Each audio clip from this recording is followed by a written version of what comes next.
Muy buenos días, vamos a continuar con nuestro curso de termodinámica del equilibrio de fases y como habíamos comentado la clase pasada, hoy vamos a empezar a ver el caso más frecuente que se presenta realmente, que es el de soluciones líquidas no ideales, ¿sí? Y para empezar, nosotros podemos decir que para una solución líquida binaria ideal,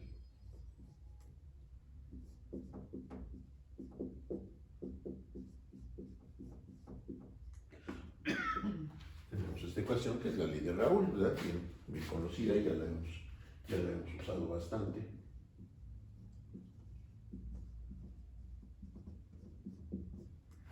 Y en el caso de soluciones no ideales, se introduce una variable que se llama actividad. Y entonces la ley de Raoul queda, lo que era la ley de Raoul, ahora queda así. A1 y A2 se llaman actividades.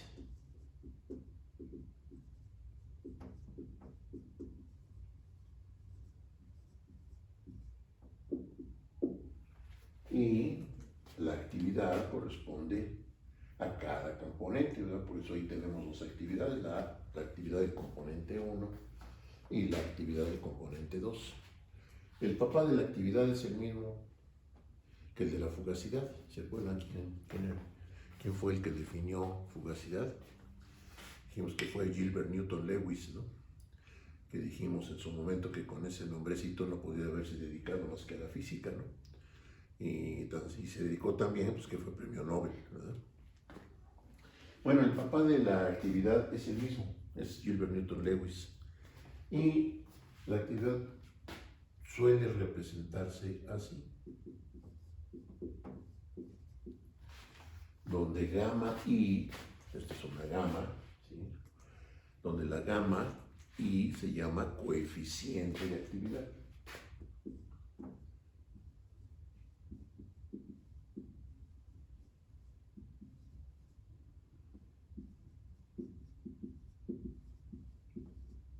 Esta se llama actividad.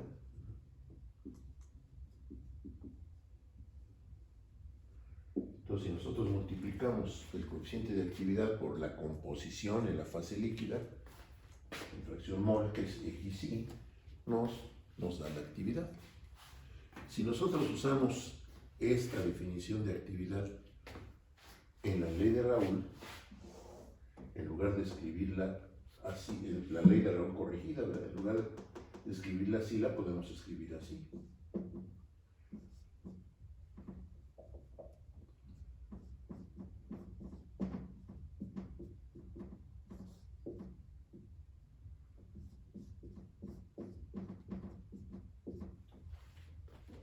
A esa ecuación, como la acabo de escribir, se le conoce con el nombre muy feo para mi gusto, de la ley de Raoul corregida. ¿Qué es eso, no? Esa ecuación merecía un nombre un poquito más, de más caché, ¿no? Podemos haberla llamado la ley de Lewis, de Gilbert Newton Lewis, ¿no? O algo así por el estilo. Pero bueno, en todos los libros de texto, para variar, viene como ley de Raoul corregida, ¿no? Y pues ni modo, ¿no? Nos vamos a quedar con ese nombre. Bueno, pero fíjense, yo creo que esto merece, por supuesto, un marquito, ¿no? A ver, vamos a numerar aquí algunas cosas. Esta es importante porque es la definición de actividad y esta vamos a llamarla 2.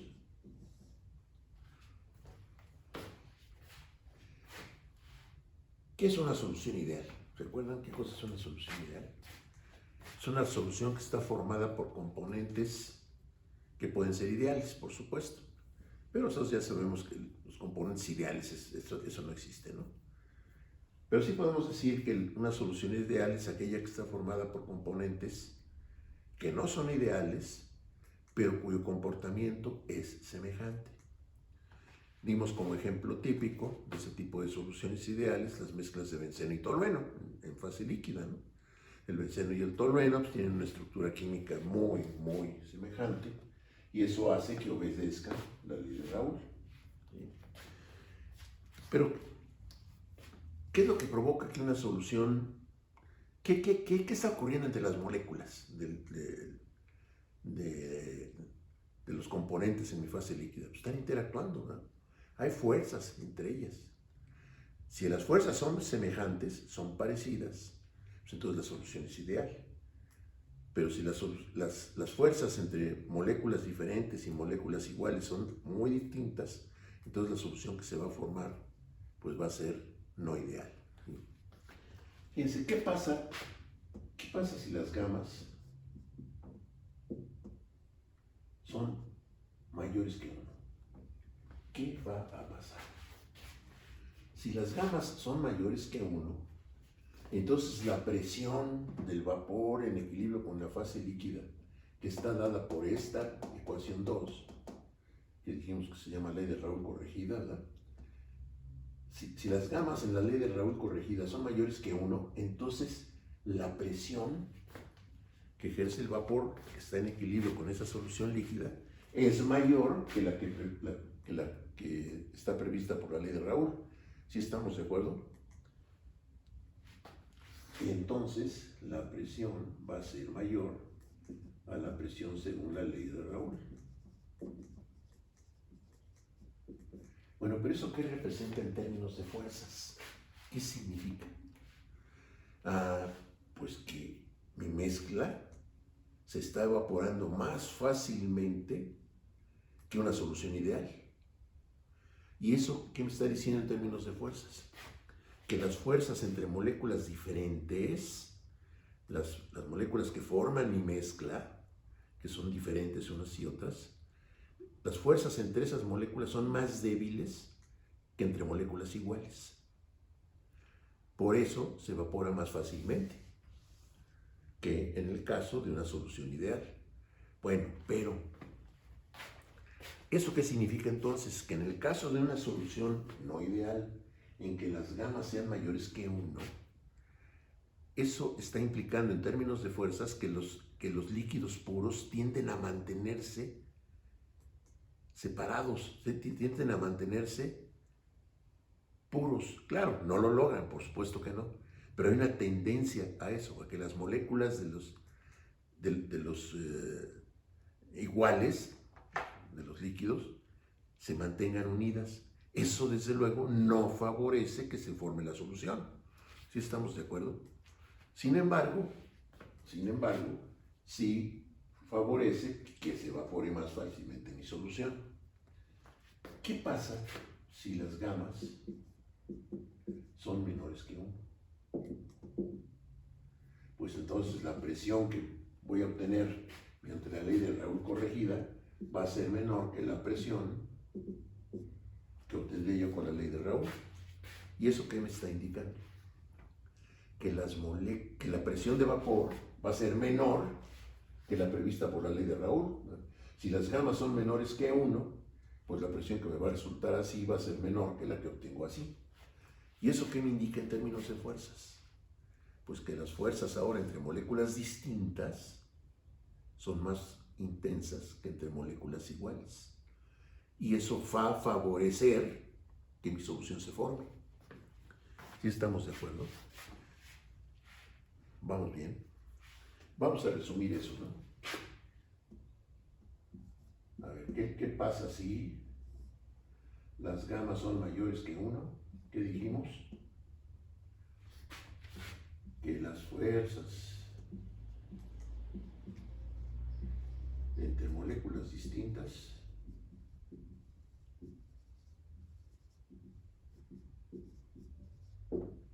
son más débiles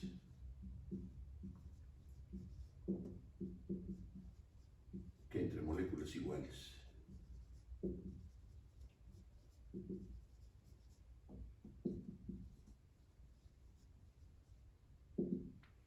Y si son más débiles las fuerzas entre moléculas distintas que entre las moléculas iguales, pues esto no favorece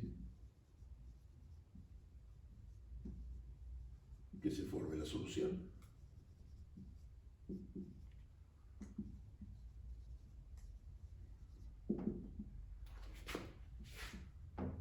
¿Qué pasa si las gamas son 1? ¿Qué pasará? Pues si las gamas son 1, caigo en este caso, ¿no? Y entonces mi solución es ideal.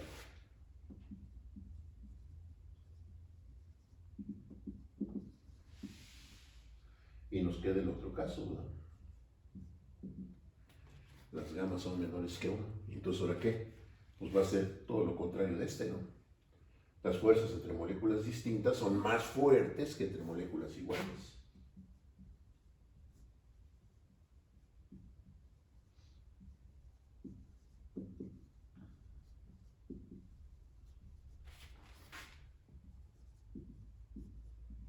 Las fuerzas entre moléculas distintas son más intensas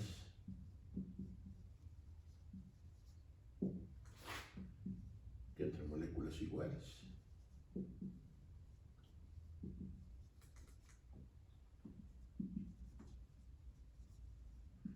Y eso favorece la formación de la solución.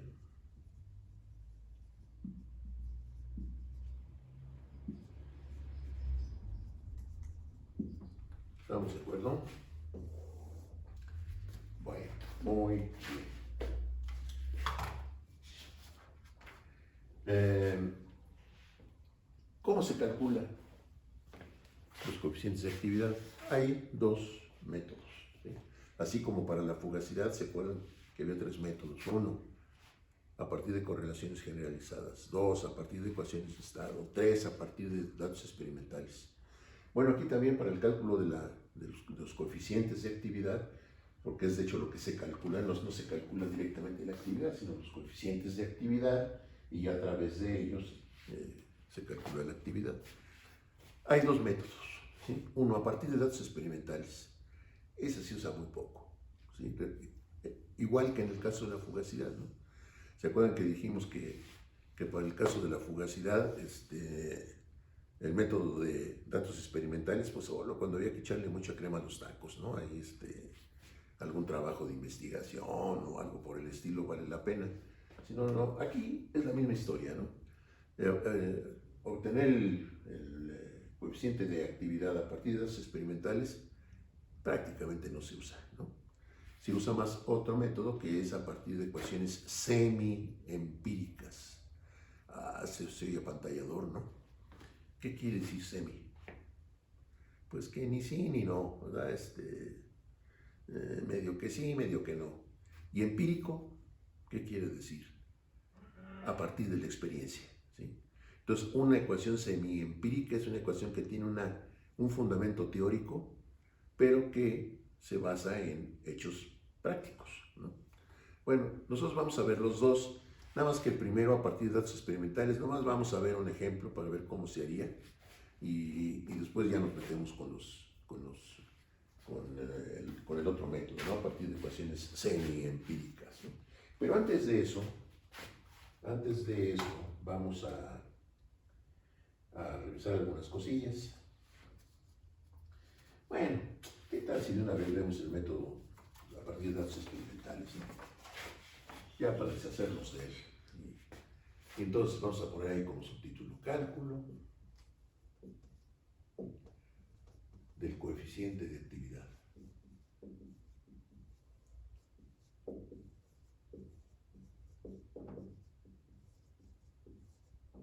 Y dijimos que había 2 métodos, ¿verdad? Uno, a partir de datos experimentales,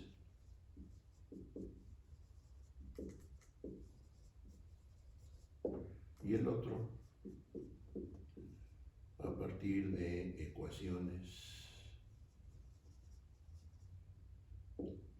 semi-empíricas. Tampoco no soy apantallador eso, ¿no? A partir de ecuaciones semi-empíricas. Muy bien, vamos a ver el primer método de una vez y ya nos olvidamos de él, porque ya dijimos que que es rara, muy rara vez se usa, ¿sí? Vamos a hacerlo directamente sobre un problemita que dice lo siguiente. Ya están listos con su cuaderno, pues se los voy a dictar. Les voy a dar 10 segundos para que se preparen ahí su cuaderno y su pluma. 10 segundos largos. 10 segundos largos. ¿Sí? Bueno, sale, va. El problema dice lo siguiente. En un experimento se encontró que a 25 grados Celsius, en un experimento se encontró que a 25 grados Celsius la presión parcial del etanol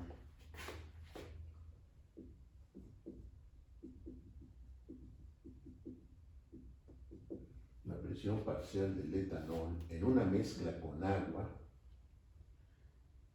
la presión parcial del etanol en una mezcla con agua, en que la fracción mol de etanol es 0.245, en un experimento se encontró que a 25 grados Celsius la presión parcial del etanol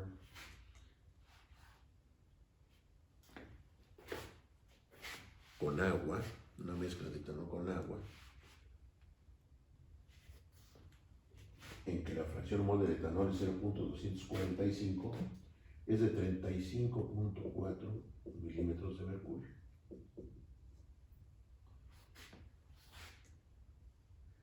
Y que la presión parcial del agua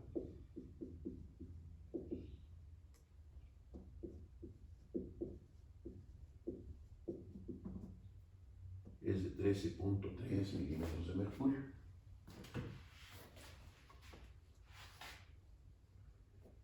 De 13.3 milímetros de mercurio. Se pregunta, determinar el coeficiente de actividad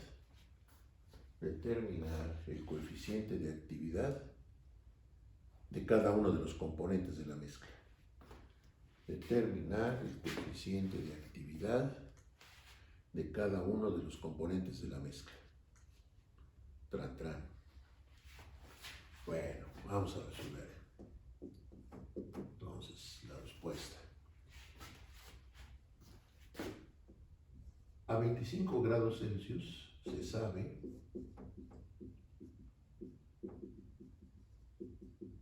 que la presión de saturación del etanol es de 58.8 milímetros de mercurio. ¿Eso cómo lo podríamos saber? Pues con Antoine, ¿verdad? Con Antoine. Sabemos la temperatura, buscamos las constantes de Antoine y calculamos la presión de saturación. No tiene el mayor chiste, ¿no? Y la presión de saturación del agua, la misma cosa, ¿verdad? Con Antoine determinamos que es 23.7 milímetros de mercurio.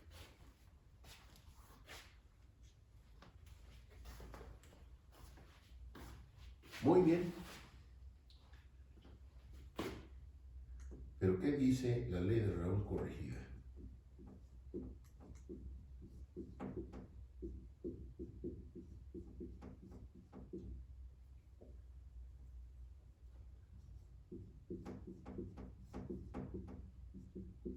La ley de Raoul corregida dice eso, ¿no? Donde cada uno de esos sumandos pues es la presión parcial, ¿no? Esta es la presión parcial de 1 y esta es la presión parcial de 2. Eso lo vimos cuando obtuvimos la ley de Raoul hace ya algunas clases, ¿verdad? Bueno, muy bien. Pero esto significa entonces que la presión del etanol, la presión parcial del etanol, que es 35.4 milímetros de mercurio, tiene que ser igual a gamma 1 X1 por la presión de saturación 1. ¿Estamos de acuerdo? Y de ahí puedo despejar a gamma 1.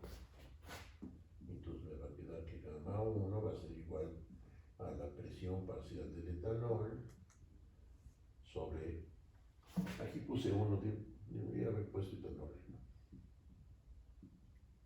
Aquí igual, ¿no? Etanol, aquí igual etanol. Entonces va a ser fracción mol del etanol por la presión de saturación del etanol. Aquí también es etanol. Bueno, entonces, ¿cómo me va a quedar? Me va a quedar que 35, aquí es 35.4.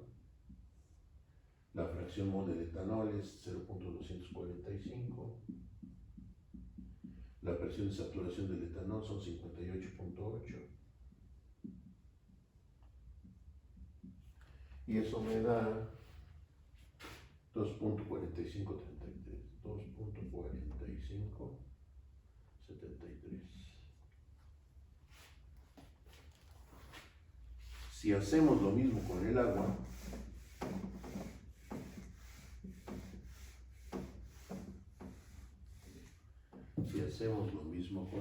entonces nos vamos a encontrar con que la gamma del agua, o sea, el coeficiente de actividad del agua, va a ser la presión parcial del agua sobre la fracción de agua por la presión de saturación del agua. Presión parcial del agua, 13.3. Fracción mol del agua, 1 menos esto.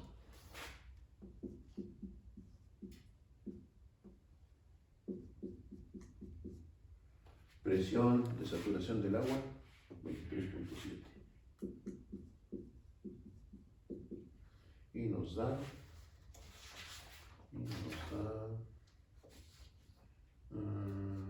0.743. Y acabamos, ¿no? Muy simple, ¿no? Muy simple, pero estos datos hay que irlos obtener al laboratorio, ¿no? Son datos experimentales, ¿no? Ya con los datos, pues está muy fácil. Pero aquí tengo que calcular en el laboratorio y encontrar las presiones parciales de esa mezcla de esa mezcla de líquidos de etanol y agua, ¿verdad? ¿Estamos de acuerdo? Entonces, sí es muy simple si ya tengo la información, pero si no la tengo, pues entonces la tengo que obtener, ¿no? Bueno, muy bien. Ya, ese es el método a partir de datos experimentales. Ya no vamos a hacer más. Porque para empezar, no se usa, prácticamente no se usa. Y segundo, pues no se usa porque es muy latoso. Hay que ir al laboratorio, y a cada concentración que me interese, encontrar las presiones parciales y bla, bla, bla, ¿no? Claro, ya con los datos, pues el asunto está muy simple. Bueno, ahora vamos entonces con el segundo método, ¿sí? A partir de ecuaciones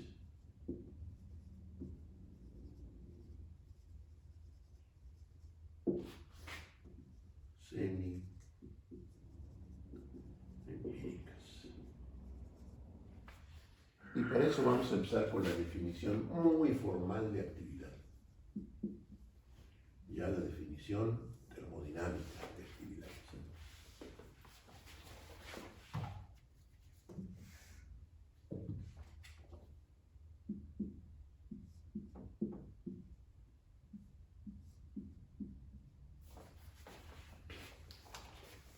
Que termodinámicamente se define así. Acá es más una definición operativa.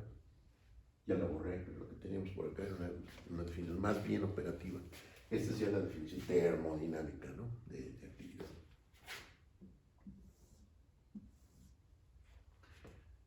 Para gases,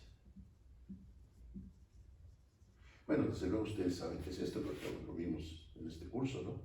Esta es la fugacidad parcial del componente I en la mezcla. Y esto es una fugacidad de referencia, ¿sí? Una fugacidad de referencia o estándar o normal. Bueno, para gases, esto, ustedes saben muy bien qué es esto, ¿no? actividad del componente Y en la mezcla, pues está dado por esa ecuacióncita. Y la fugacidad de referencia es una atmósfera. Y eso nos lleva a que la actividad es igual a YI por FI por presión, pero esto ya no tiene unidades. ¿Sí? ¿Sí? ¿Se dan cuenta? Aquí cuando dividimos presión entre una atmósfera, las unidades de presión se anularon. Entonces esto ya nos queda dimensional. ¿Sí? Eso ya no tiene unidades. Bueno, para líquidos, que es el caso que estamos viendo nosotros ahorita, para líquidos, esto es esto.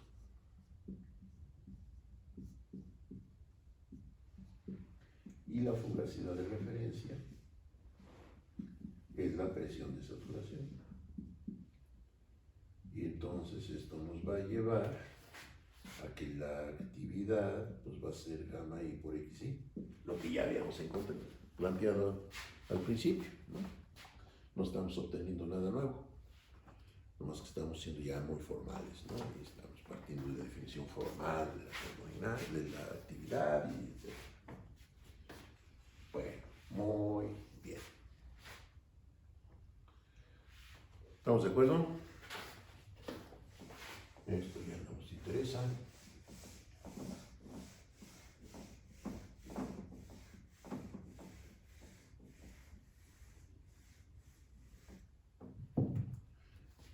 Y ahora vamos a ver, aquí vamos a armar una especie de rompecabezas, ¿no? Vamos a ver algunas piezas separadas y después vamos a juntar todo. Vamos a poner como subtítulo propiedades de mezclado.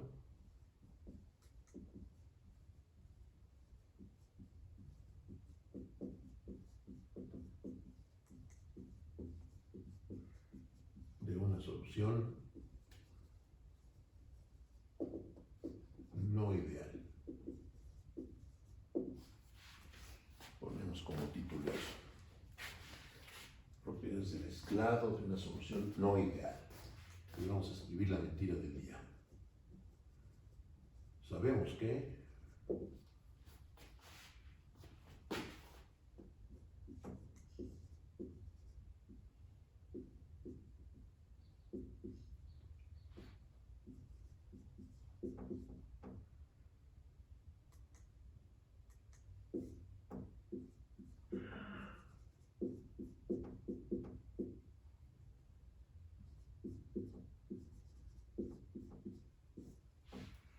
¿estamos de acuerdo? Eso lo vimos cuando estuvimos hablando de soluciones ideales, ¿no? Y dijimos que esta es la delta G de mezclado de una solución ideal y está dado por esta ecuación. Como las fracciones mol son menores que 1, entonces sus logaritmos son negativos. Y entonces todo esto nos va a dar negativo, es decir, menor que 0. ¿Qué significa una delta G menor que 0? Espontaneidad. ¿Sí? Una delta G menor que 0 me indica espontaneidad, es decir, mi solución ideal se va a formar solita, ¿no? Espontáneamente. ¿Sí? Bueno, muy bien, pero para una solución ideal, para una solución no ideal, perdón,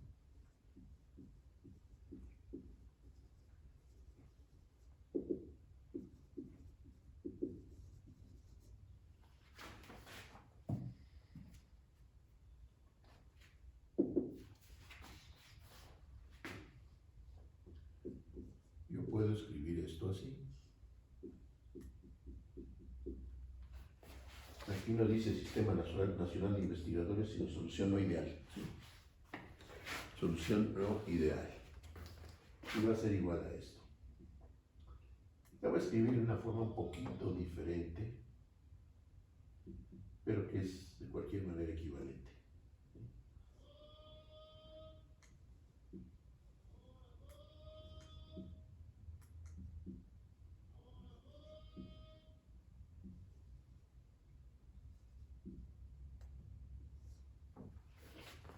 ¿Estamos de acuerdo?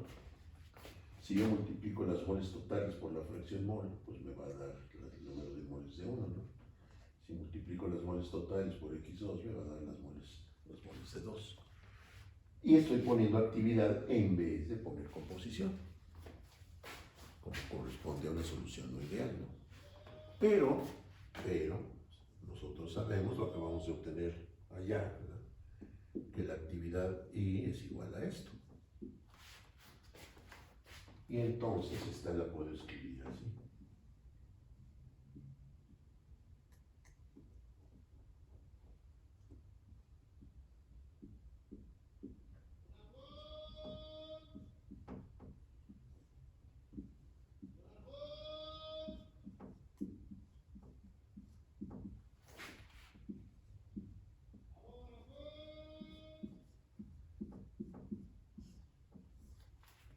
¿Estamos de acuerdo? Entonces, en lugar de actividad, escribo su equivalente, ¿verdad?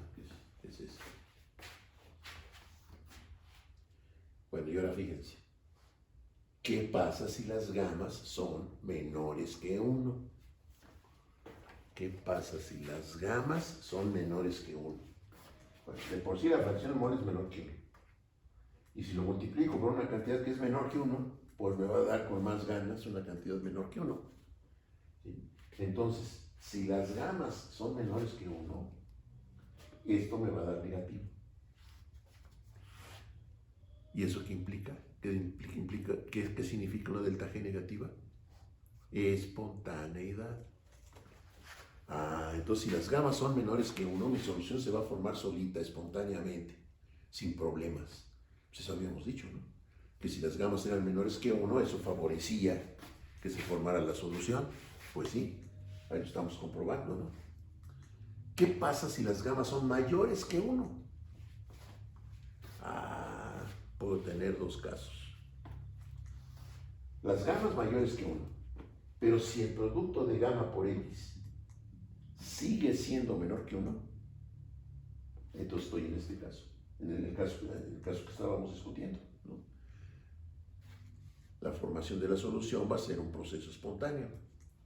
Pero si el producto de gamma por x me da mayor que 1, entonces el logaritmo va a ser positivo.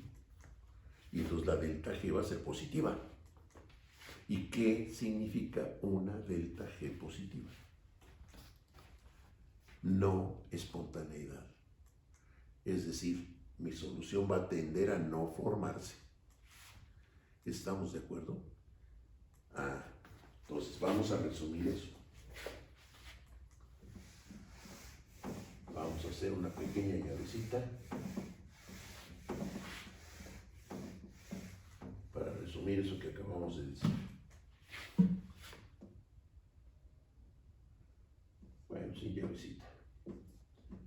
Si las gamas son menores que 1, vamos a llamar a esta ecuación, ¿cómo llamaremos a esta? Esta vamos a llamarla 1. Bueno, esta 1 por si los necesitamos. Esta 2, esta va a ser la 3. Si gamma 1, si todas las gamas son menores que 1, entonces delta G de mezclado de mi solución no ideal va a ser negativa. Delta G negativa me indica espontaneidad.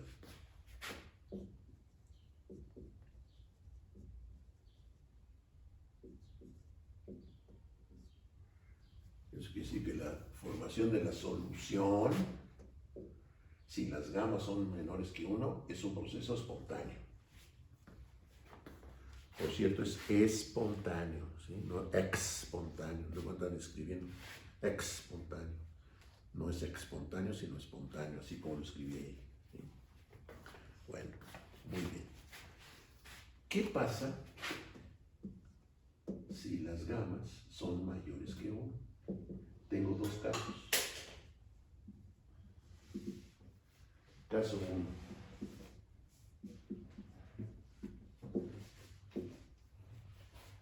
Que el producto gamma i por xy sea menor que 1. Si estoy en ese caso, el proceso es también espontáneo. Porque si gamma 1 x1 es menor que 1, los logaritmos son negativos. Y entonces delta g me da negativa. Caso 2. Gamma i por xy es mayor que 1. Pues eso que va a provocar que mi delta g sea positiva. Y entonces, ¿qué? El proceso, cuando eso ocurre, no es espontáneo. ¿Estamos de acuerdo?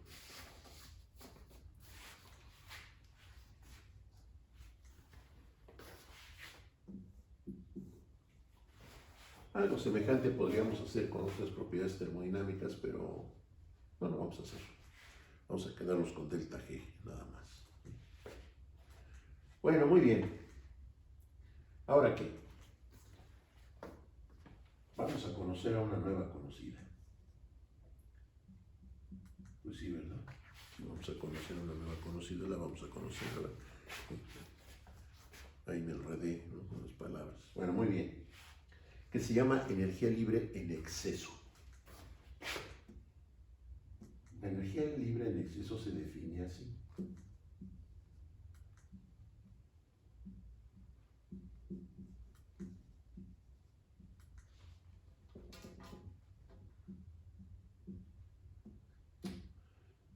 Vamos a plantearlo por mol.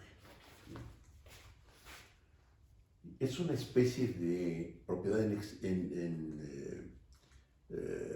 una especie de propiedad residual. ¿Se acuerdan cuando ustedes en sus primeros cursos de termo 1 y 2, que tampoco existen, pero en fin, vieron propiedades residuales?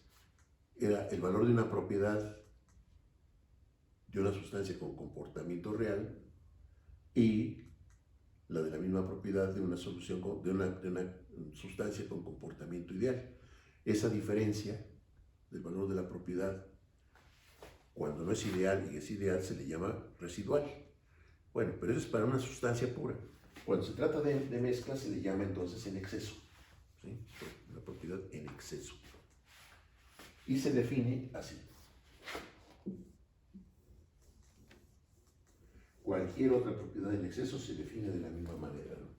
Una entalpía en exceso pues sería la delta H de mezclado de una solución no ideal menos la delta H de mezclado de una solución ideal, ¿no?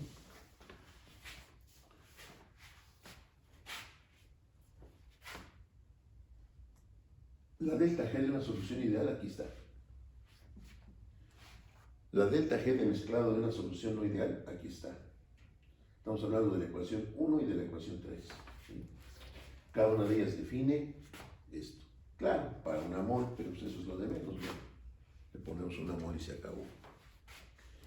Eso significa que yo esto lo puedo escribir así.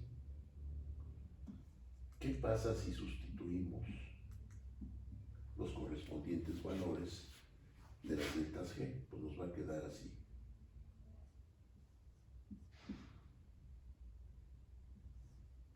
Como es para una mol, pues entonces estas ya serán nada más fracción mol, ¿verdad? Es como si yo dividiera esta ecuación entre n, ¿verdad? Entonces, los moles totales. Entonces me quedarían así. X1, logaritmo natural de gamma 1 x1 más x2, logaritmo natural de gamma 2 x2 menos la misma historia, pero para la solución ideal. Entonces va a ser esto.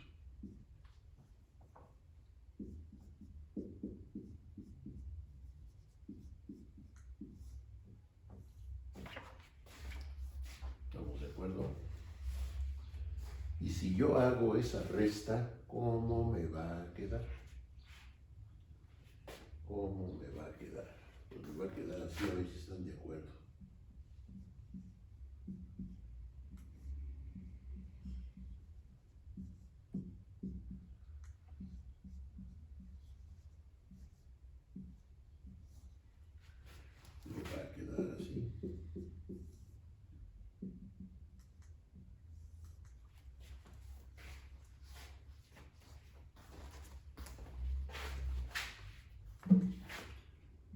voy a escribirla completa porque le voy a poner su marco.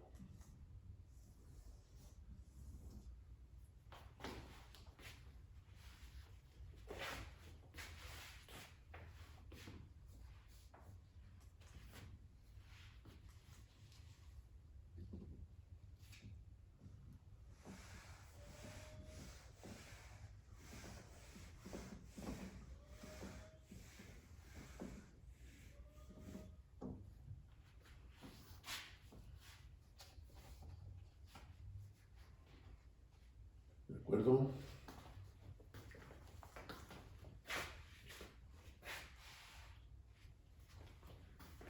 Bueno, según un termodinámico muy famoso, Lewis, es muy famoso por varias cosas, ¿no? Encontró varias propiedades termodinámicas, pero además escribió pues lo que vendría casi siendo el primer libro de termodinámica de la ingeniería química, ¿no? Desde luego yo creo que eso lo hizo hace, pues yo creo que casi 100 años, ¿no? Una cosa así, junto con otro autor que se llamaba Randall. Entonces es un libro muy famoso que se llama Termodinámica de Lewis y Randall, ¿sí? Que claro, ya está muy superado, pero es famoso por haber sido el primer libro que se escribió sobre esta especialidad, ¿no? De la termodinámica, de la que estamos viendo, ¿no?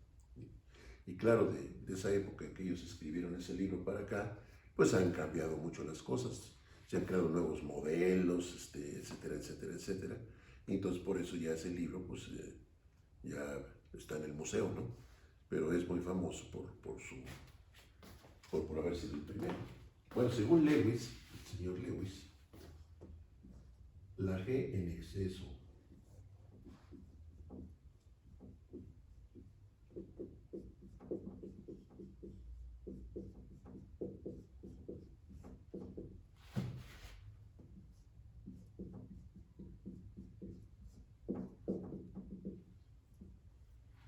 según Lewis, la G en exceso entre RT por el producto de las fracciones mol de una mezcla binaria, por supuesto, ¿verdad?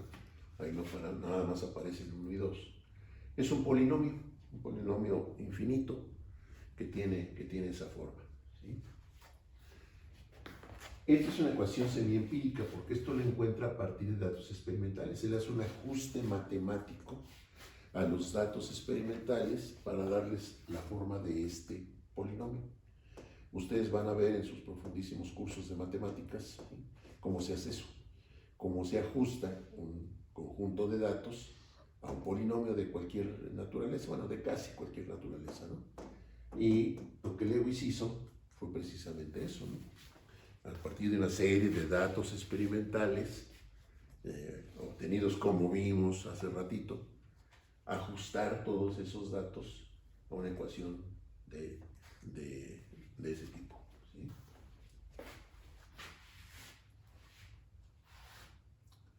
Aquí es energía libre en exceso molar, ¿sí? O sea, la que tenemos ahí abajo. Fíjense. ¿Se acuerdan cuando vimos la ecuación virial? ¿Sí? Cuando estábamos viendo fugacidad y cómo se calculaba la fugacidad, etcétera, etcétera, y hablamos de la ecuación de estado virial, ¿no? Que dijimos que se llamaba así, ¿por qué? Porque tomaba en cuenta las fuerzas de interacción entre las moléculas. Bueno, aquí ahí hicimos varias cosas, ¿verdad? Una de ellas fue mochar el polinomio de esa ecuación virial en cierto lugar, ¿no? Y dijimos que lo demás lo íbamos a despreciar porque realmente aportaba poco, ¿no? Aquí lo vamos a mochar también, pero por otras razones. Fíjense, ¿qué pasa si yo mocho este polinomio aquí? Lo voy a mochar ahí y me voy a olvidar del resto, ¿sí? ¿Cómo me va a quedar? Podría yo decir, si B igual a C igual a bla bla bla igual a 0, entonces me va a quedar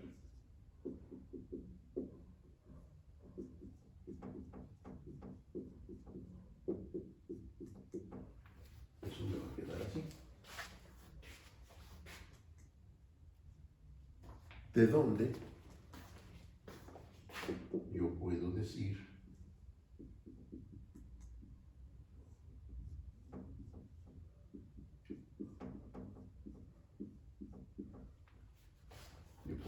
eso. Esta vamos a llamarla 6.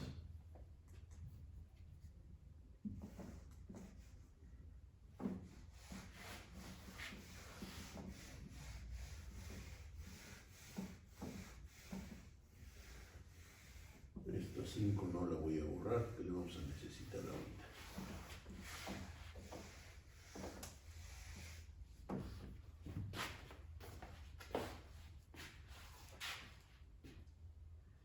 ¿Estamos de acuerdo? Esta vamos a llamarla 7.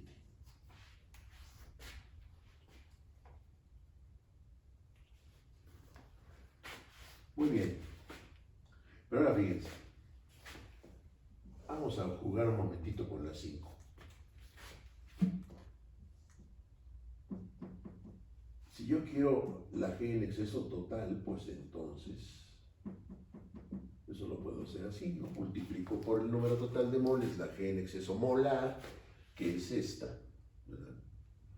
Y entonces voy a tener la G en exceso total. ¿Qué me va a quedar entonces? O la puedo escribir así, a ver si estamos de acuerdo.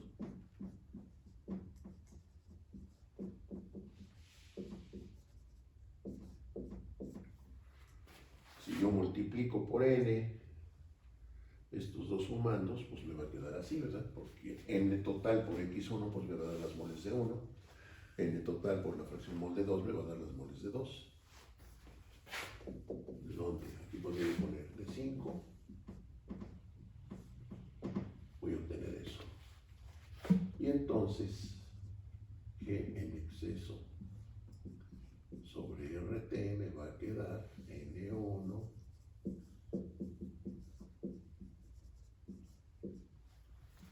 más N2 logaritmo natural de gamma 2. ¿De acuerdo?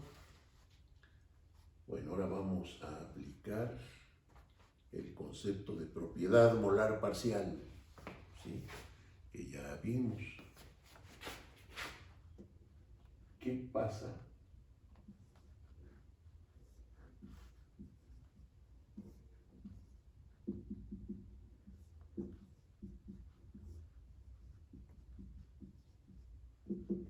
si yo derivo parcialmente con respecto a N1 esta ecuación? ¿Qué va a pasar? ¿Cómo me va a quedar? Pues todo lo que no sea N1, todo lo que no sea N1 lo voy a considerar constante. Todo. Pues entonces, para empezar el segundo sumando, la derivada del segundo sumando calacas. Y aquí voy a derivar esto con respecto a N1. Pues entonces me va a quedar así.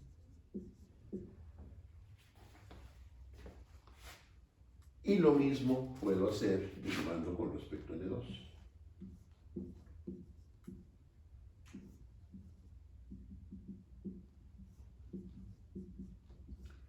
Nada más que ahora será presión, temperatura y N1 constante. Bueno, ahora voy a derivar parcialmente esta otra vez, pero con respecto a N2. Entonces todo lo que no sea N2 lo voy a considerar constante.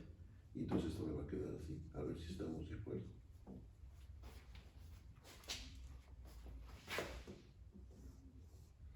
A estas dos en conjunto las voy a llamar 8. ¿Estamos de acuerdo?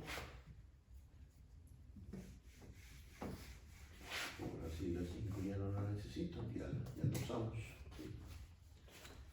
Muy bien. Pero fíjense que 8 la puedo relacionar con 7. 8 la puedo relacionar con 7. Porque yo puedo decir que de 7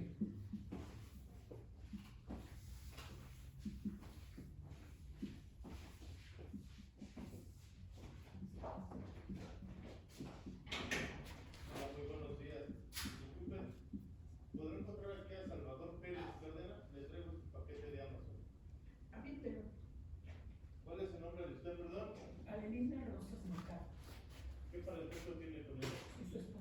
Ok, Adelina, ¿qué? ¿Me dijo? Rosas. Gracias.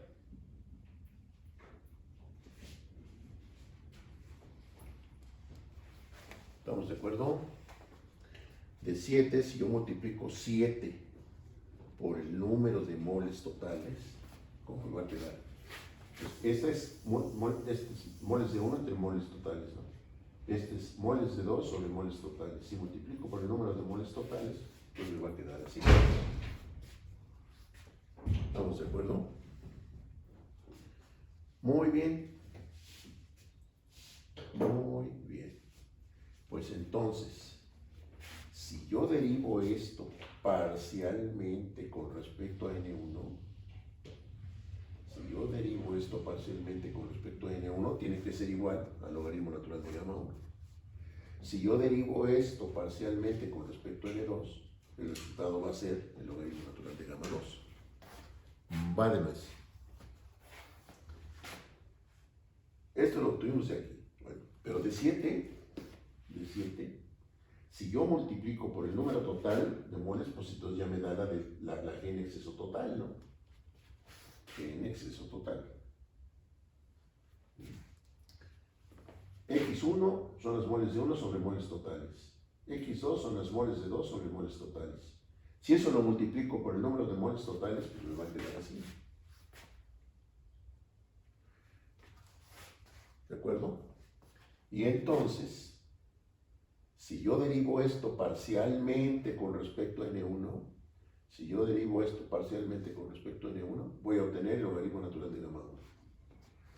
Y si derivo parcialmente con respecto a n2, entonces voy a obtener el logaritmo natural de gamma 2.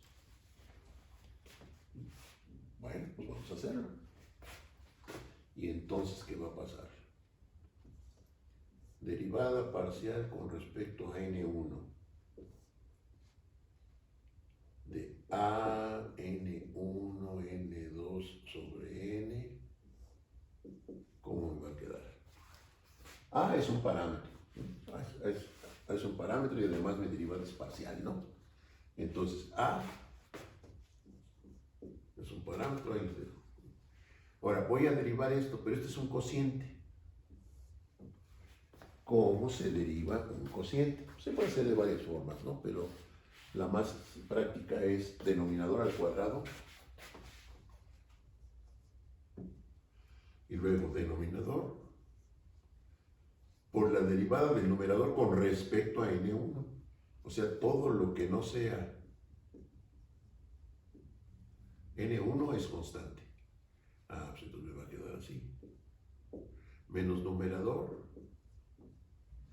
por la derivada del denominador, que es n1 más n2. Si derivo n1 más n2 con respecto a n1, pues me queda 1.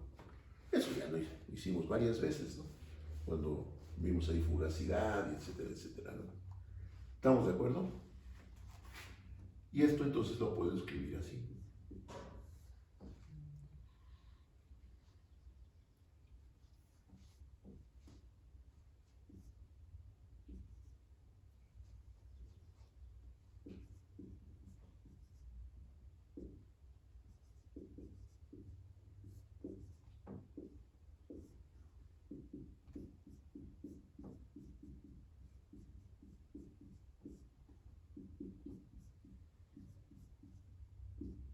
A ver si, bueno, no estoy adelantando, estoy corriendo.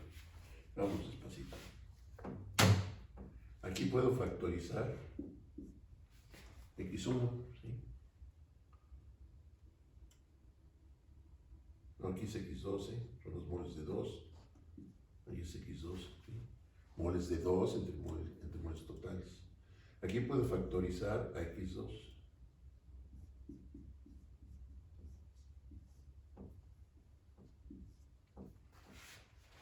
Pero 1 menos x1, pues es x2. Entonces esto me va a quedar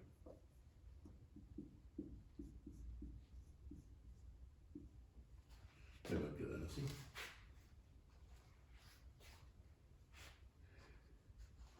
¿Y eso qué es? Es el logaritmo natural de gamma 1.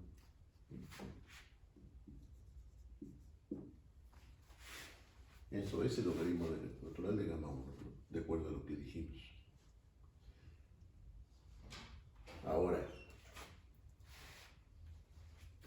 encuentro el logaritmo de gamma 2, pues hago la misma historia, nomás que ahora derivo con respecto a N2. ¿Será necesario que haga la derivada o viendo esto? Ya sé cómo me va a resultar el logaritmo natural de gamma 2. Pues ya, ¿verdad? Viendo esto, yo puedo concluir que eso me va a quedar así. Fíjense que los índices están cruzados, ¿sí? Logaritmo natural de gamma 1 es función de x2. Logaritmo natural de gamma 2 es función de x1, ¿sí?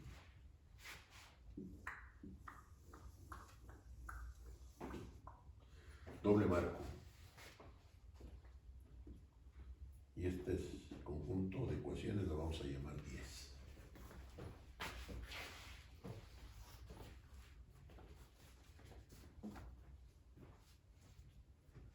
Eso se llama modelo de solución simétrico o modelo de Scatchard, recibe muchos nombres, ¿sí? El más extendido, podríamos decir, es el de modelo de solución simétrico, pero tiene muchos nombres, ¿no?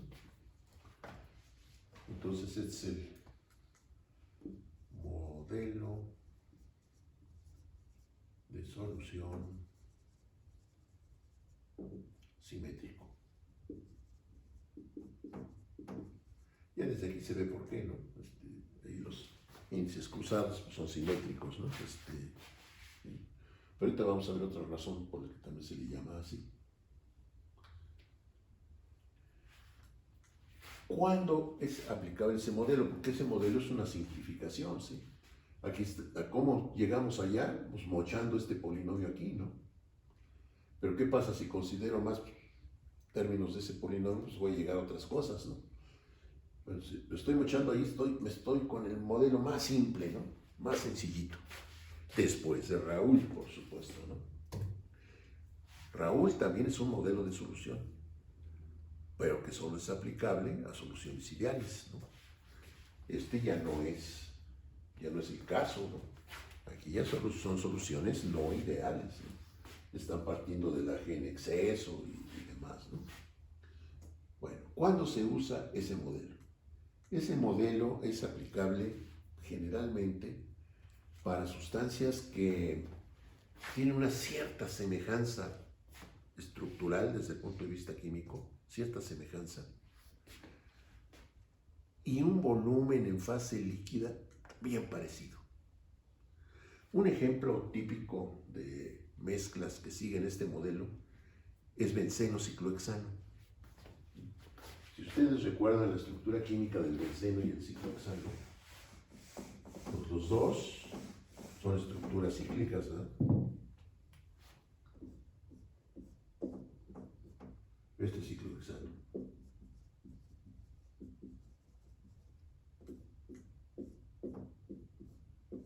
Benceno. Entonces tienen una estructura química muy semejante, ¿no? Nada más que aquí hay dobles enlaces que están resonando y etcétera, etcétera, etcétera, que no tiene el ciclohexano. Pero en estructuras se parecen, ¿no? No son iguales, pero sí se parecen. No se parecen tanto como benceno y tolueno, porque el benceno pues el tolueno es un benceno con sombrero, ¿verdad? Aquí la diferencia es mayor, pero sí hay semejanza, ¿no? En la estructura química, ¿no? De las dos sustancias. Entonces, un ejemplo típico de mezclas binarias que siguen este modelo simétrico son mezclas de estos dos bichos, ¿no? De ciclohexano y benceno.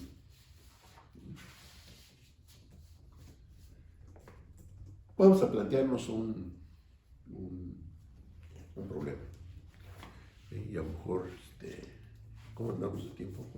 ¿Cuánto llevamos?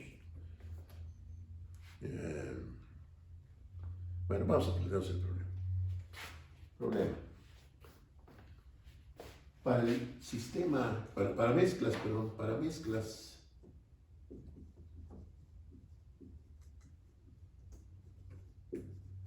de benceno, al que vamos a llamar 1 para ahorrarnos tinta, ¿verdad? y ciclohexano, al que vamos a llamar 2. Para mezclas de benceno y ciclohexano se sabe que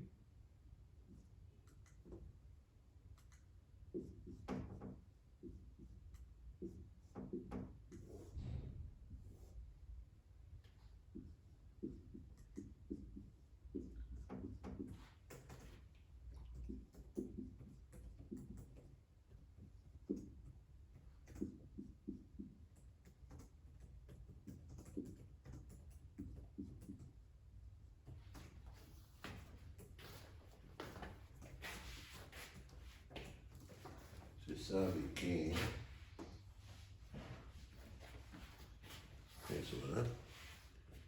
Valores de A, del parámetro a diferentes temperaturas. Fíjense qué pasa con esos valores conforme la temperatura aumenta, A disminuye. Pues sí, ¿por qué? Porque conforme la temperatura aumenta, las fuerzas entre moléculas se van debilitando, ¿sí? Se van haciendo cada vez más débiles. ¿Qué pasaría si A fuera 0? Si A es 0, el logaritmo de gamma es 1. Es 0, perdón. El logaritmo de gamma es 0. Y entonces gamma es 1. Caso ideal, pues sí. Pues sí. ¿Estamos de acuerdo? Bueno, entonces para empezar, de aquí ya nos están diciendo algo, ¿no? Que conforme la temperatura aumenta, primero que A es nada más función de T. A es nada más función de T. Y segundo, que conforme la temperatura aumenta, A va disminuyendo. Muy bien. Entonces, habíamos dicho que para mezclas de benceno y ciclohexano se sabe que eso que está ahí. Punto y aparte. Construir el diagrama de fases isotérmico. Construir el diagrama de fases isotérmico a una temperatura de 40 grados Celsius. Construir el diagrama de fases isotérmico a 40 grados Celsius.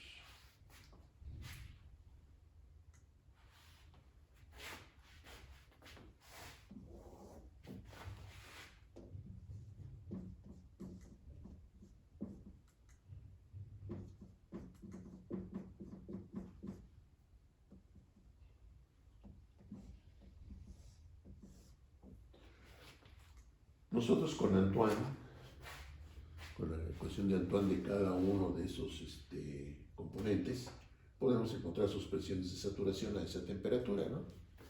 No nos vamos a detener en eso, se los voy a dar yo. Pero sí ya saben cómo. Eso lo hemos hecho mil veces, ¿verdad?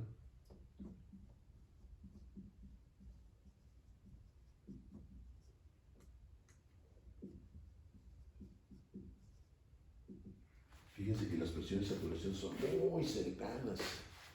Pues sí, ¿verdad? Porque estos dos bichos se parecen mucho, ¿no? Entonces, no tiene nada de raro, ¿verdad? Que sus presiones de saturación sean muy parecidas, ¿no? Dado que la estructura química, pues es semejante, ¿no? Es parecido.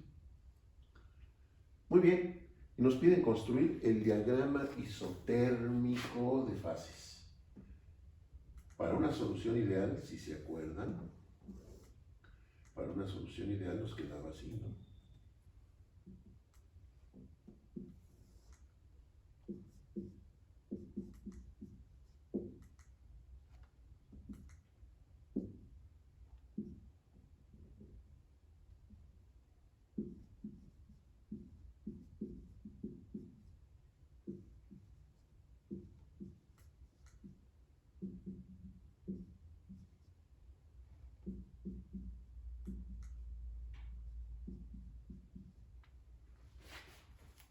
Para una solución ideal binaria nos quedaba así. ¿Se acuerdan que dijimos que era siempre conveniente tomar como referencia el más volátil? Nada más que que aquí están tan cercanos uno y otro que, pues, ¿cuál es el más volátil? Pues el ciclo hexano, sí, pero pues por casi nada, ¿no? Por casi nada. Bueno, pero esto es cierto para una solución ideal. Nuestra solución no es ideal. Va a seguir el modelo simétrico de solución. Bueno, pero ¿cómo construimos ese diagrama? ¿Se acuerdan?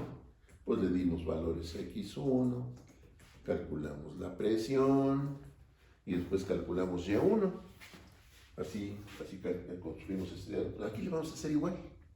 Nada más que ahora vamos a tener que calcular también los coeficientes de actividad.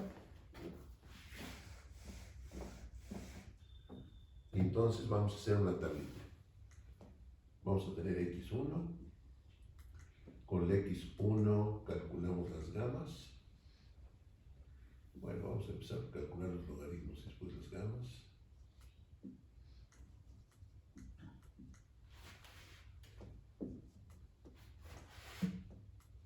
Después calculamos la presión.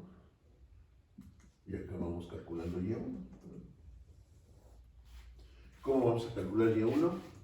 Pues acordémonos, ¿verdad?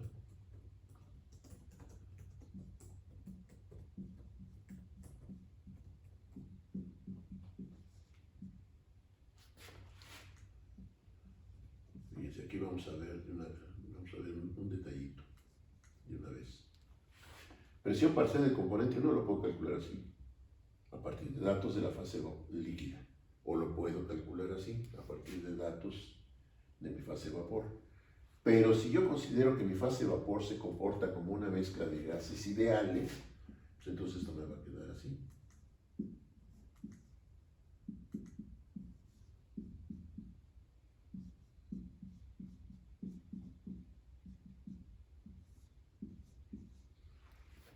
¿Estamos de acuerdo? Claro, esto es cierto si yo considero a la mezcla de gases como de gases ideales, porque entonces las Φ's van a valer 1. Si no fuera el caso, yo tendría que calcular las Φ's. Bueno, muy bien. Entonces vamos a darle valores a x1.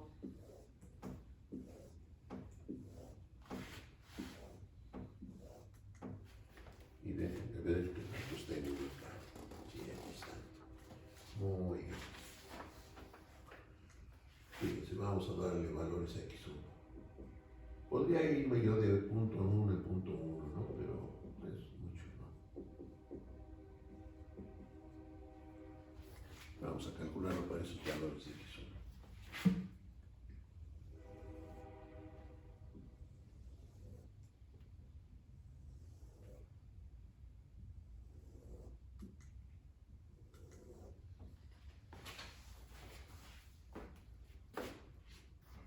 Bueno, logaritmo natural de gamma 1 los vamos a calcular con aquellas ecuaciones, las ecuaciones 10.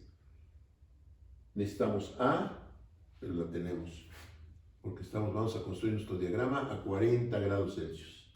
Entonces A vale 0.458. ¿Estamos de acuerdo? Entonces con A que vale 0.458 y estas ecuaciones, calculamos los logaritmos naturales de gamma 1 y de gamma 2, y a partir de esos logaritmos naturales pues encontramos gamma 1 y gamma 2.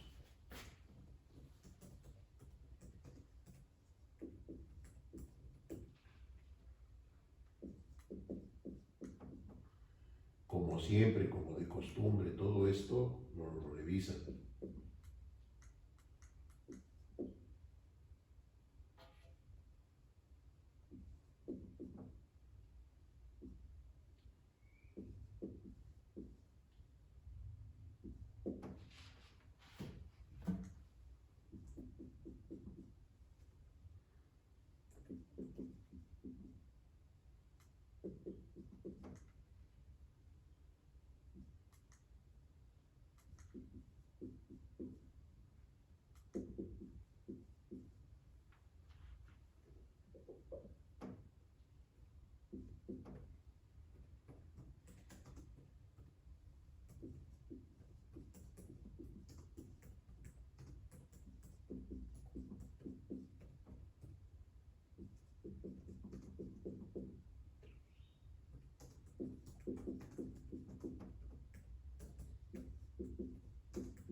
Fíjense, los valores de gamma 1 y de gamma 2 son simétricos. Gamma 1 va de 1.449 a 1.005. Gamma 2 va de 1.449 a 1.005, simétricos. Por eso el modelo se llama simétrico.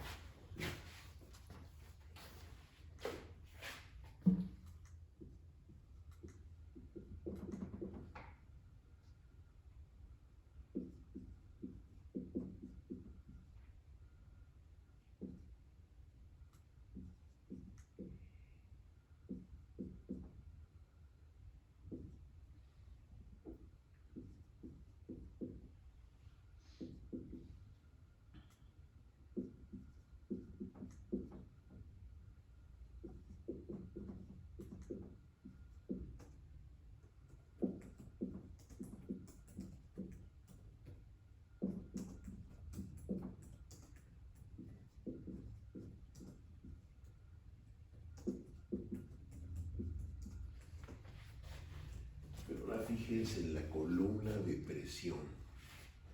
Fíjense en la columna de la presión total. Ahí hay un máximo, ¿sí? En 0.5 hay un valor máximo de la presión.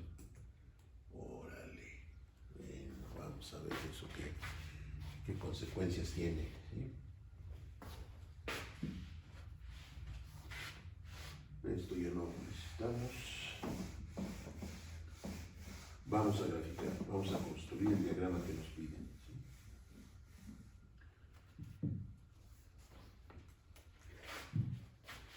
Nada más que antes yo quiero hacer un diagrama que no es precisamente el que nos piden, pero que es interesante. Esto les voy a pedir que lo hagan ustedes muy seriamente, ¿no? Yo lo voy a hacer aquí muy sin escala, ¿no? Bueno, pues más bien sin mucha precisión.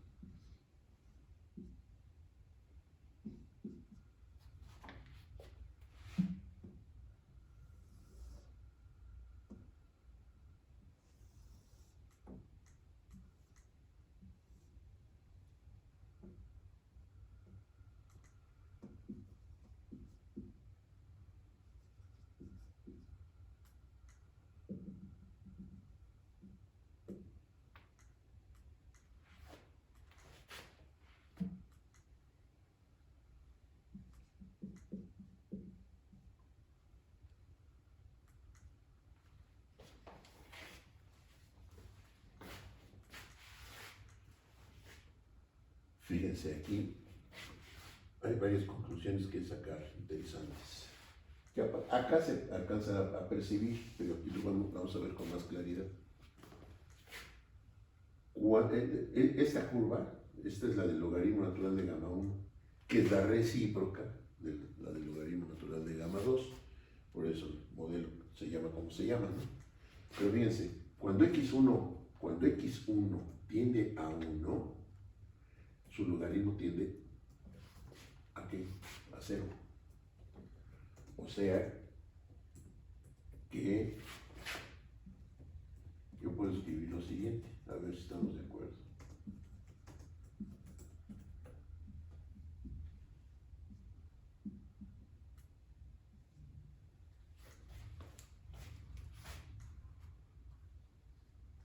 Y también puedo escribir esto, a ver si estamos de acuerdo. Entonces estos límites ya los manejamos hace rato, ¿verdad? Hace rato me refiero a alguna clase anterior, ¿verdad?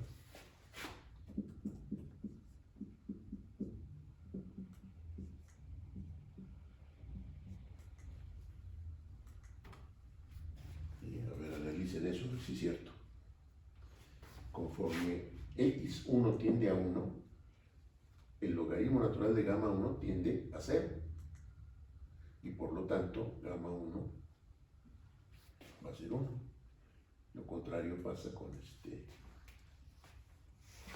el otro componente, ¿no?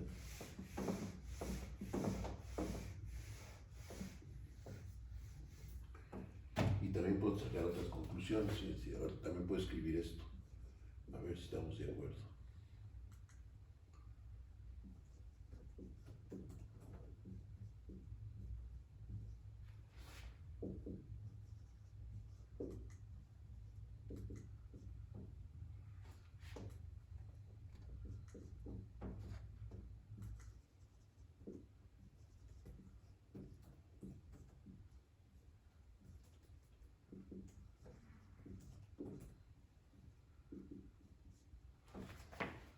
acuerdan de esos límites que los usamos.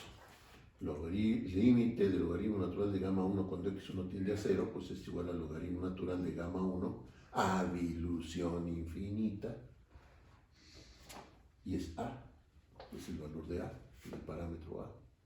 Lo mismo pasa con el otro componente. ¿Sí? Bueno, esto fue nomás para analizar un poquito las características del modelo, ¿no? Cómo se comporta, etcétera. Sus curvas pues son simétricas, ¿no? De ahí su nombre. Y esos límites también son importantes tenerlos en mente. ¿Sí? Si ustedes se fijan aquí, los logaritmos los logaritmos de gamma 1 y de gamma 2 van tendiendo al valor de a, que es ¿no? Seguramente cuando x1 es 1, va a valer .458, y cuando x1 sea 0, va a valer .458. ¿Sí? Entonces, si ustedes hacen la gráfica y extrapolan, pues se van a encontrar justamente eso, ¿verdad? Bueno, tenemos pendiente construir este diagrama, nomás que ya nuestra clase ya se extendió mucho. Entonces ahí le vamos a dejar, ¿sí? Intenten ustedes, ¿no? Ya tienen los datos, vamos a construir el diagrama. ¿Qué diagrama vamos a construir? ¿Dónde borro aquí? Vamos a construir el diagrama de presión contra composición en las dos bases, ¿verdad? A temperatura de 40 grados Celsius. Acuérdense que siempre hay que decir de qué se trata, ¿verdad? Benceno, ciclohexano,